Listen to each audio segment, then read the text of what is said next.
like it. I wouldn't buy it because I don't collect that particular type of figure, but there'll be a lot of people who do. Yeah. Yeah, I was never a BCA collector myself. I do remember them in the shells. I remember, what was his name? Dr. Death? Yep. Steve Williams. I remember, he was everywhere. Everywhere you went, he was in the Toys R Us, Kmart, wherever they were being sold. But a little bit out of my nostalgia area. I think I was too cool for school when they were released. But anyway, and also from Chiller Toys, they've released the Dynamite Kid Hasbro-esque figure. Have you seen that around? I have. It's pretty cool. But again, for me, trying to collect all of those figures when they're not available in Australia, it's just too hard. Yeah. Yeah, 100%. I'd love to. But even trying to finish my Motu collection has been taking me forever because I just can't buy them anywhere. Yeah. Yeah. No, it's isn't that line being discontinued, or are they continuing on with that?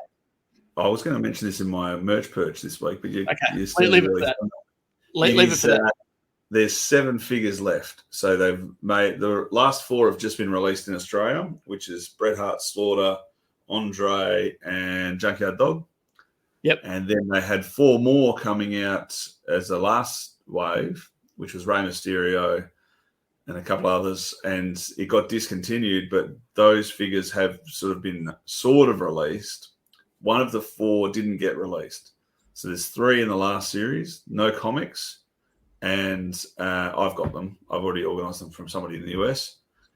Because as the last series of every release is, if you don't get them early, you're not going to get them at all.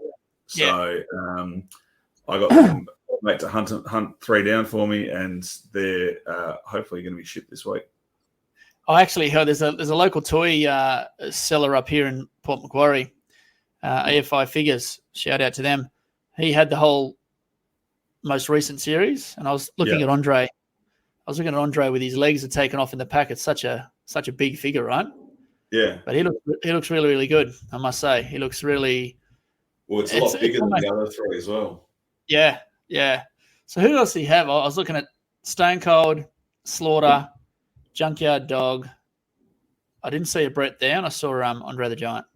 Yeah, so Stone Cold's one of the last 3. So yeah, right. I think Stone Cold, Rey Mysterio, and can't remember the other one. But do we want to move on and talk about Junk Shop? Yeah, is he backstage yet? Let's bring him on. All right. Hey, buddy. It was quick. It was quick. Mate, everyone, royalty has joined us. Adam McFarlane from Junk Shop Dog. And he's here to talk about his amazing toy line that just continues to grow and impress the world. Well done. Congratulations to you and Portia. Thank you. Appreciate the kind words. We've still got a long way to go before we're anywhere near royalty, but we're doing our best. We're very excited for what the year has to bring, and thanks for giving me the opportunity to talk about it. Absolutely. Pleasure. I've got a complaint. I want to make a complaint first. Go on. So when I bought my Bruiser Brody, I really like my hat, but it's a little bit small for my giant head.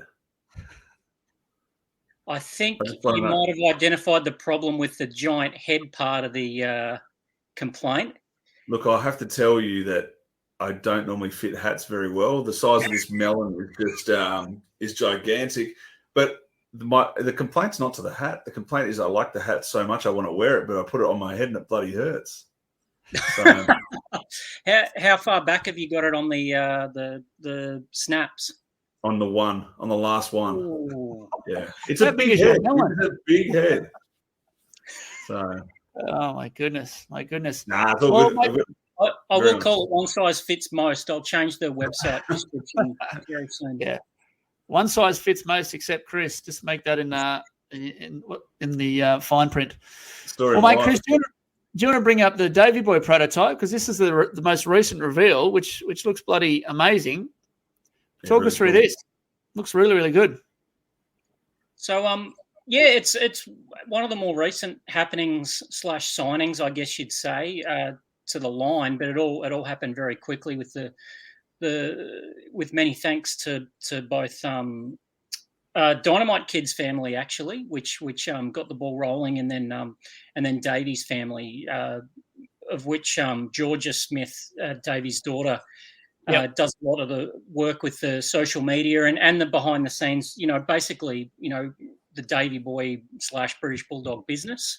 But obviously there's a lot of Davey stuff out there. So we wanted to give it a point of difference. And obviously the easiest way to do that is to go to what we know and give him that Japan look. So the kind of the lightning tights that he wore in the in his time in All Japan with Dynamite as the British Bulldogs. So we feel as though we're bringing something unique, but it's also, it is recognisable in you can still tell that it's Davey Boy. We didn't go so far as to give him the shaved head, but we're really excited for it. We think the colours that we ended up landing on are really make it stand out, and we're pretty excited to bring it to you. Yeah, awesome. Hey, question for you is, how do you go with the licensing? When obviously you deal with the families directly, but when you're using something like the tights from New Japan, do you have to go through New Japan to get permission, or? No, and I think that's something that's probably a bit of a misconception around. Like, I know there was a lot of chat about Owen Hart in particular. To the best of my knowledge, companies don't own the tights unless there's a trademark or a copyright, unless they design them themselves.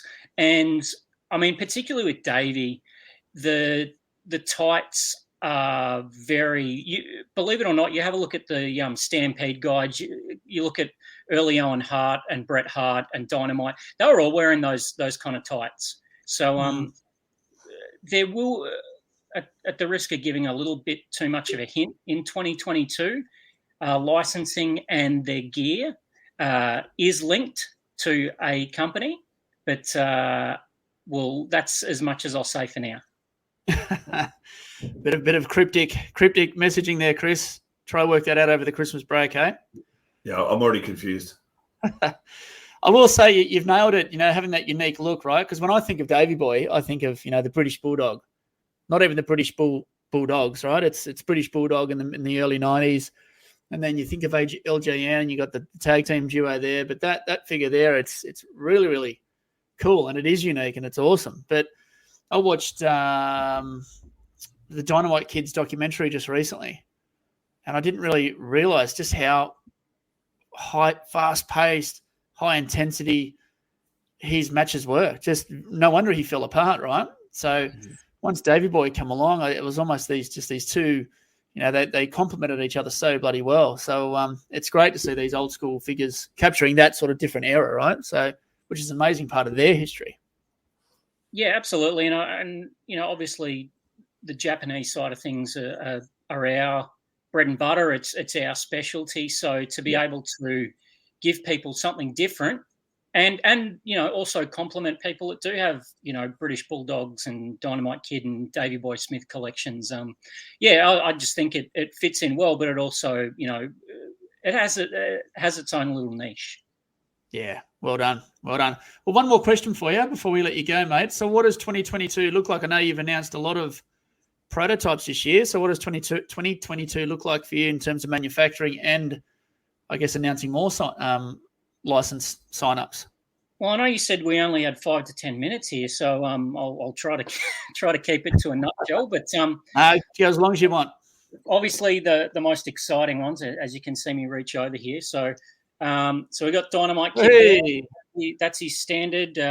So he'll be coming out. Yeah. So expect Bull and Dynamite, and I know we haven't made this official to this point, but we'll also have Giant Baba in that shipment, along with another shipment of Bruiser Brody figures. So it'll be 4 figures coming to us, and we've always been really hesitant to put hard dates on these releases because as you would know when talking to any toy manufacturer or distributor or seller, the factories are never on time. So we want to say sometime around Valentine's Day. We'll have these ready to post, and I know it's been a long time coming, but what we hope that means is a steady string of releases. After the next couple after that will be Terry Funk and Genichiro Tenryu, then the Road Warriors, then Tiger Mask and Great Sasuke, but with a bit of luck in running, Davey will be in that lot as well. And then Davey and Jonah are the only two we've really announced from that next series. So obviously we've got another 8 names that we have at the ready. And so we've basically got 20 names locked in. And we're also looking at a couple of absolute whoppers. Pardon me, that's my phone, not anything else.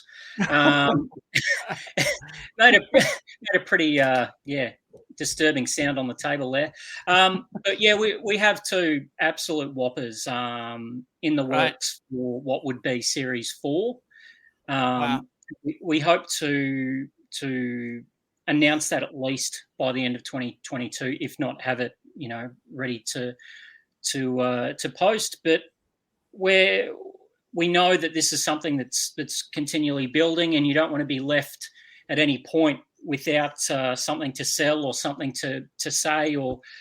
So we really want to be able to keep the good news coming, but by the same token, we want 2022 to be the year where we really have something to show for it, and we want these figures to be in people's hands and for them to have a reason to be excited for these releases, not just have names, but have actual figures in their hands. Yeah, send bloody sensational. Chris and I are always singing your praises, and just really impressed with the effort and the commitment that goes behind these figures, and getting them. We all have an idea, and not everyone acts on their idea, and you guys are doing that perfectly. And you make us proud as Aussie collectors and representing the Down Under collectors, because it's amazing. And I love seeing your product around different social media pages around the world, and it's you must be very proud, because we are very proud of you guys. Oh, very much so. And a lot of thanks goes to Portia as well. She does a lot behind the scenes, and she's a bit shy, so typically puts me to front these interviews and everything, because she knows I'll talk for Australia.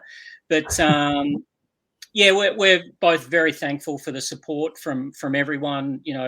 Every release and everything, the retweets, the kind words from everyone. It's massively appreciated. We can't wait to actually bring these to you.